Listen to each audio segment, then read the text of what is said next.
Les grandes sections, aujourd'hui, c'est un atelier d'écriture. Alors, vous vous souvenez, on commence toujours les ateliers d'écriture par la gym des doigts.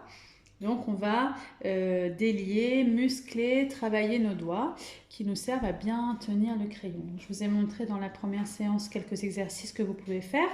Donc, n'oubliez pas, on prend 2 minutes pour faire l'araignée, le piano, délier, travailler ses poignets. Voilà, pour que nos doigts soient bien réveillés et bien forts pour bien tenir le crayon. Je vous rappelle également la tenue du crayon. Toujours nos 3 doigts, guideur, dormeur, porteur. Les 2 autres doigts sont cachés. D'accord? Et je vous rappelle que c'est bien guideur, c'est-à-dire le pouce, qui va travailler quand on écrit. C'est pas mon bras qui se déplace, c'est vraiment mon pouce. Voilà. Comme d'habitude, 2 possibilités. Nous avons le lignage crocodile. Moi, je vous rappelle, j'ai mis dans une pochette, comme ça je peux utiliser le Velleda. Le cahier d'écriture. Soit vous commencez automatiquement par le lignage crocodile, pour après faire le cahier d'écriture. Soit vous commencez directement dans le cahier d'écriture.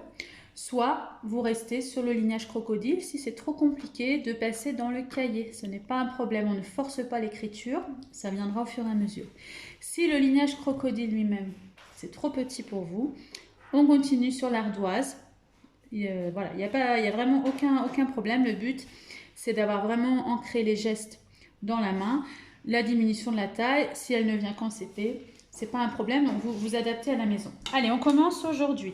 Donc moi, je fais sur le lignage crocodile et ensuite je vous montrerai dans le cahier. Comme d'habitude, on commence par une frise. Je vous rappelle, on fait la frise pour travailler les différentes hauteurs, puisque quand on va écrire des mots, des lettres, les lettres ont différentes hauteurs. Alors aujourd'hui, on va travailler 2 hauteurs. Sur le lignage crocodile, je vous rappelle la ligne d'écriture, c'est la ligne bleue. Et ensuite, les lignes noires, c'est ce qu'on appelle les interlignes. Aujourd'hui, nous allons travailler la frise dans un interligne. On va faire un petit rond ou un petit ovale sur votre cahier, mais moi avec le feutre, c'est plus difficile. Et 3 interlignes, voilà, comme ça, de hauteur. Et on recommence. Un interligne, 3 interlignes. Observez bien ma main. Un interligne, 3 interlignes, d'accord? C'est le pouce et les doigts qui bougent. Mon bras n'est pas en train de bouger. D'accord? Donc là, vous faites votre frise. Si elle est bien faite, vous essayez de la faire dans le cahier. D'accord? Ensuite, aujourd'hui, on va, la deuxième ligne, faire les formes d'écriture. On va faire des boucles aujourd'hui. Grande boucle, petite boucle. On va faire tourne sur 3, tourne sur 1, tourne sur 3, tourne sur 1. Vous avez vu? Je n'ai à aucun moment levé mon crayon. Donc on recommence. Tourne, tourne, tourne, tourne. D'accord? Ça c'est pareil, on le fait sur toute la ligne. Voilà. Et la dernière ligne, on écrit un mot que vous connaissez, c'est le petit mot le. Alors le petit mot le, c'est un L et un E. Donc, grande boucle, petite boucle. Et là j'ai écrit le. Tourne, tourne. Alors, une fois qu'on a fait dans le lignage crocodile, moi, maintenant, je vais vous montrer dans le cahier. Je montre pour un droitier, évidemment, parce que je suis droitière. Je vous rappelle que le gaucher, évidemment, va prendre son cahier dans l'autre sens. Les gauchers, vous écrivez sous le modèle. D'accord? Je vous l'ai bien rappelé dans la marge. On écrit sous le modèle pour bien le voir. D'accord? C'est plus facile pour vous, probablement. Allez, on y va. Je me mets... Alors, vous avez les modèles que je vous avais fait sur votre cahier. C'est parti pour la frise. Donc... La main qui n'écrit pas est en haut. J'ai mon cahier penché et c'est parti. Un interligne, 3 interlignes.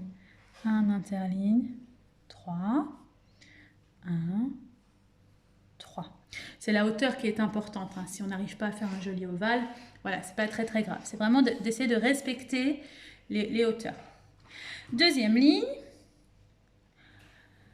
Tourne, tourne, tourne, tourne. Et là, même chose, on respecte les hauteurs. On recommence un peu plus loin. Tourne, tourne, tourne, tourne. Et on continue jusqu'au bout de la ligne. Et enfin, le petit mot le. C'est parti. Tourne, tourne. Et j'espace. Tourne, tourne. Je continue. Jusqu'au bout de la ligne. Essayez de bien tenir votre crayon, d'être fluide et de ne pas être crispé hein, sur le crayon, d'accord, de bien vous détendre. Voilà, c'est tout pour aujourd'hui et donc on se retrouvera la semaine prochaine, à la fin de la semaine pour une nouvelle séance.